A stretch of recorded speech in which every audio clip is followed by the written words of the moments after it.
ili tuwe tunafundishanya kidogo kidogo. Unajua kunayo mengi tunayoyajua na kunayo pia mengi mnayoyajua nyie, ila tunahitajika kufunzana kidogo kidogo, sawa? Nahitaji nishauri wale watu ambao ni wapinzani wa kupitiliza. Wapinzani wa kupitiliza, yaani watu ambao wanapinga kila kitu wanakipinga. Jamani, nawaambia ukweli, hakuna kitu kiliyoumbwa, yaani chochote kile, hakuna kitu kilichoumbwa kibahati mbaya. Kila kitu kipo kwa idhini ya Mwenyezi Mungu. Kuanzia midudu, minyama, binadamu, kila kitu kipo kwa ajili ya Mwenyezi Mungu. Yaani chochote kipo kwa idhini ya Mwenyezi Mungu. Hata hizo imani mnazoziona au mnazozisikia, msio mnapinga. Nyuma ya hizo imani mnazoziona au hizo mnazozisikia, nyuma yake kuna Mungu. Kuna Mungu. Yaani hakuna kitu kiliopo kwa bahati mbaya. Hakipo. Msiwe sasa mnasema mengi ya kupitiliza. Semeni machache, kwa sababu ukiwa unapinga kila kitu mbele yako kuna hatari.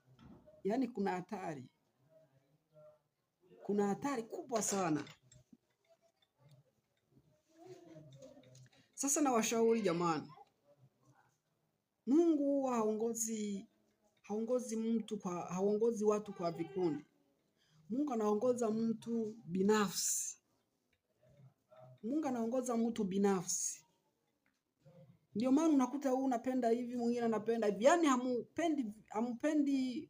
hamupendi vitu vinavyofanana. Kila mtu anapenda kivyake, anaenda kivyake, anaishi kivyake. Mungu anaongoza mtu binafsi. Yaani msio mnapinga jamani, mbele yenu kuna hatari. Yaani kila kitu unachokiona nyuma yake kuna Mungu. Kila kitu unachokiona nyuma yake kuna Mungu. Ndio maana nawaambia mara mingi, chochote ulichowahi kukifanya kikafanikiwa. Yaani chochote ulichowahi kukifanya kikafanikiwa au ukafaulu, ina maana Mwenyezi Mungu alikipenda.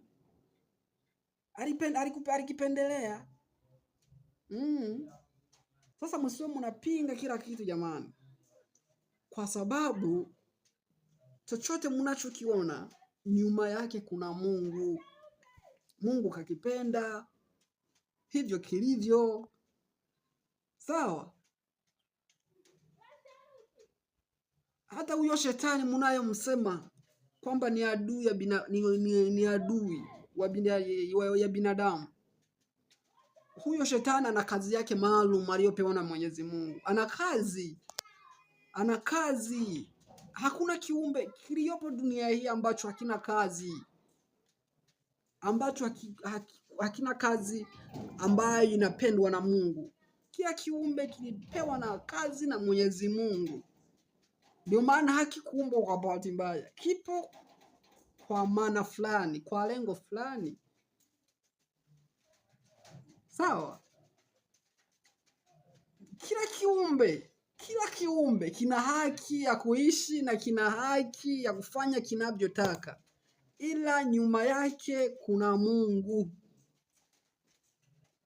Sawa? Nawatakia siku njema. Pia nawaomba muendelee kunisubscribe, kunilike. Bado ni mimi Elia, nawapenda sana. Asanteni.